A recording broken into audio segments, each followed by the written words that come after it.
let's talk about why you left South Africa then. Were you running? No.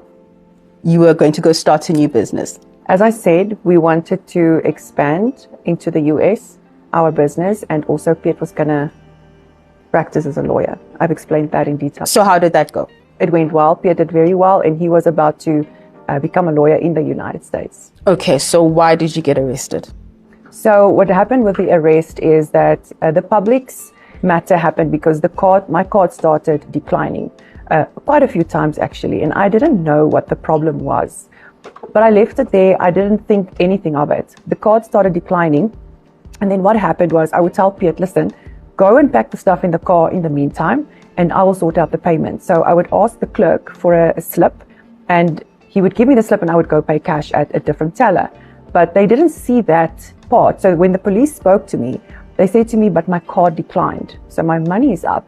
And I said, but my money is definitely not up. Didn't you see where I paid cash? And she said, cash that you got where? So I was shocked to see that even with the police, that the amount started varying. It was $1,000, then it became $5,000. I'm sure you are beautifully unaware that it became $3,000 recently. Not something that you would have done your homework on. I've done my homework. It's actually $5,300. No, it's not. Yes, it is. No, it's not. If you go on to what the judge, when Peet spoke to the immigration judge, he said it was $3,000. All right. So we are told by U.S. authorities that it's $5,300, right? So that's what we're going to go with, because you're back in South Africa because you were found to be stealing in another country. I don't think this conversation is going anywhere. With respect, you invited me on false pretenses. I did not doing. You did. We're just getting started. No. I want you to have your say. I don't need eNCA to have your say. You have been very, very nasty.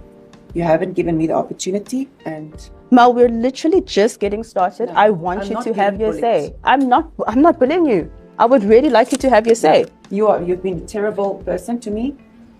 I'm not taking this abuse. Mel, I really don't want you to feel abused. Please, I'd really like you to finish this interview. Hello everyone, and welcome to my channel. So that was YouTuber and former Real Housewives of Pretoria star Mel Viljoen storming off during her recent interview with Slindile on eNCA. Mel returned to South Africa last month after voluntary deportation from the United States. She and her husband, Peet Viljoen, made headlines after getting arrested in March 2026 for allegedly stealing groceries from a supermarket using a tactic known as ticket switching, where cheaper barcodes are scanned for expensive items. Now that Mel is home, mainstream media in South Africa has been giving her a chance to tell her side of the story. So she was also on Jacaranda FM a few days ago. I guess she was comfortable with how the interview was conducted because she didn't storm off during that interview. Meanwhile, Mel's husband, Peet Viljoen, is still in the United States. An audio recording of him pleading for voluntary deportation back to South Africa has been circulating on social media. In the recording, Viljoen is begging to leave the US. He says his father is battling prostate cancer and he needs to be with him before he dies. But a lot of people are not feeling sorry for him at all, because he and his wife Mel were constantly involved in racial controversies before their move to the US. Comments from their podcast have resurfaced. In that podcast, the couple spoke about how white people in South Africa are being persecuted because of the color of their skin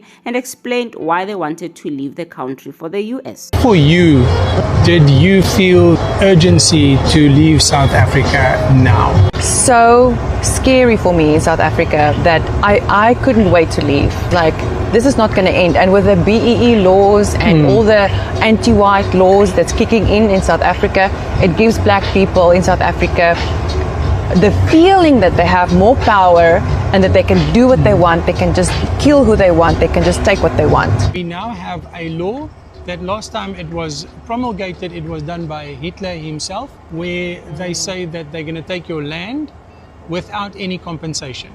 The crucial part of the act is they don't just take your land, they're allowed to take your possessions as well. So this Rolex, they'll take it off my arm.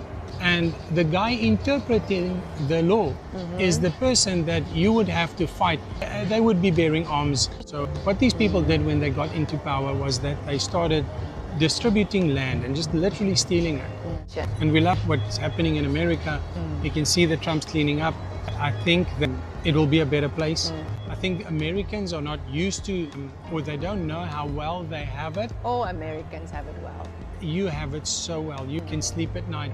You don't even really know what crime is. So in South Africa, it's wild. And Americans don't realize this because they have it so good. Yeah, for us, it wasn't normal. Well, our normal was terrorism. That was normal for us. A few moments later. May I just mention something? Judge, my medical condition here is really deteriorating. I've learned in the meantime that my father is dying of prostate cancer in South Africa. I have been summoned to court and then fell off of the system, and nobody could help me with a court date. I've been begging to leave. I've given my full cooperation. My wife explained that the Publix matter, the Publix person assisted my wife while she scanned the products. I never scanned nothing. I was even in the store maybe half the time. I wasn't even there. But because I'm a celebrity, I believe that it's a publicity stunt. I beg this court to, if you can't grant me voluntary, to then order that I be deported. But I beg this court that I at least want to go and greet my dad before he dies.